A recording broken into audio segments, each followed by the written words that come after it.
tabled in Parliament and came into force in April this year, April 28, if I'm not mistaken.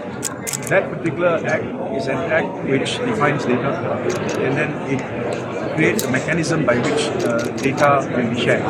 And this is in respect of government agencies, federal agencies alone. If you look at the scheme of the Act, it focuses on three key areas. First and foremost, of course, is the question of data. When we define it now, we have to now look at a strategy to digitize data that we have, and the ministry is actually looking at crafting the policy which we hope will be ready soon.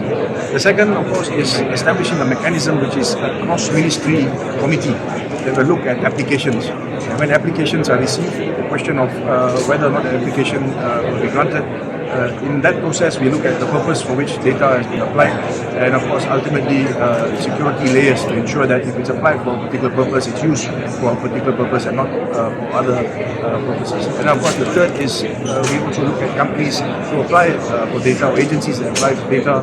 We want to make sure that if data is actually given to them, then they have security measures in their companies which are in line with our cyber security requirements. And of course there's also emphasis on privacy laws. So at this point in time, when it comes to data, we have Data Sharing Act, and when it comes to personal data, of course we have the Personal Data Protection Act, which deals with personal data.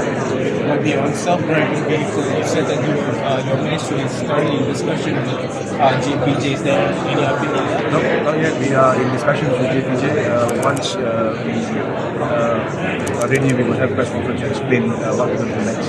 The self-driving vehicle, when is the bus stop? Is it just public transportation, or is it going to replace a lot of logistics, since we know that a lot of that involved when it comes to roads, I feel like roadkills, involves a lot of logistics companies and big lorry drivers.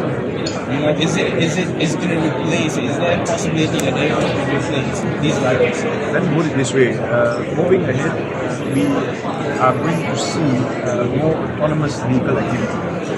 This will expand beyond just cars. It will move into areas such as robotics.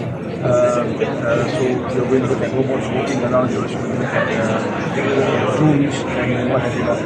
So the idea is to start thinking about governance that is going to ensure that when you have autonomous vehicle activity, then there is in existence structures that ensure that it's safe. So this is the conversation that's going on, and that is what we are focused on now. In these conversations, of course, we're also looking at vehicles on roads.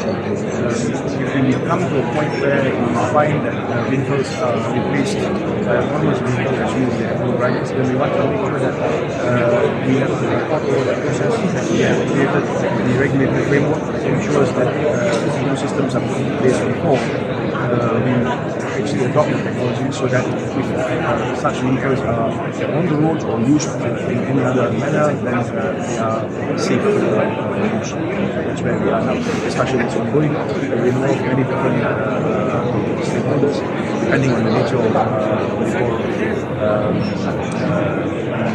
vehicle. It goes beyond just vehicles, which we understand in terms of cars and motorcycles. There's other items and objects that you can see that will be able to operate autonomously. Okay. One more question. You mentioned a lot about data security and privacy. I'm issuing a statement on that later today. Okay. I've got the details. Alright. So give Cabinet, whoever wants that statement, I was looking at it on the car on the way here. We are getting the details. Give me about half an hour. Alright. Will you consider any grants for SMEs adopting AI? Say again? Consider giving any grants like Singapore? Itu tunggu dulu. Budget is coming. Let's take it one step at a time. Thank you very much. I'm Mr. Press. Have a good weekend. Kita jumpa lagi. Terima kasih.